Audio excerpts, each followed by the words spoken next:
ಆ? ಈಗ ಸಂಘಟನೆ ಉದ್ದೇಶ ಮತ್ತು ಗುರಿ ನಿಮ್ಗೆ ಗೊತ್ತಾಗಿದೆ. ಆದರೆ ನಾವು ಹೇಳೋದನ್ನ ಸಾಧಿಸ್ಬೇಕಲ್ಲ, ಸಾಧಿಸ್ಬೇಕಂದ್ರೆ ಸ್ವಲ್ಪ ಟೆಕ್ನಿಕಲ್ ಇಶ್ಯೂಸ್ ಇದ್ದಾವೆ. ಈ 5 ಸಮುದಾಯಗಳಲ್ಲಿ ಅಲ್ಪಸಂಖ್ಯಾತರು, ಹಿಂದುಳಿದವರು, ದಲಿತರಿದ್ದಾರೆ. ನಾವ್ಯಾರು ಹೃದಯದಿಂದ ಸಂಘಟಿತರಾಗಿಲ್ಲ. ನಾವು ದೇಶ ಮೂಲ ನಿವಾಸಿಗಳು ನಾವು. ಆದರೆ ಎಂಥ ಕಾರಣಕ್ಕೆ ನಾವು ಚಿತ್ರಕೊಂಡಿದ್ದೀವಿ ಅಲ್ವಾ? ಹೃದಯದಿಂದ ಸಂಘಟಿತರಾಗಬೇಕಾದ್ರೆ ಮೂಲ ಏನಾದರೂ ತಿಳ್ಕೋಬೇಕಾದ್ರೆ ನಾವು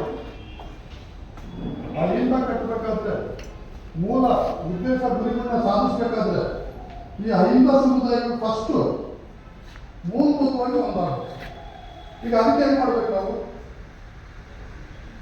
ನಾವೆಲ್ಲ ಕರೆ ಕೊಟ್ಟರೆ ಒಂದಾಗ್ಬಿಟ್ಟಾರ?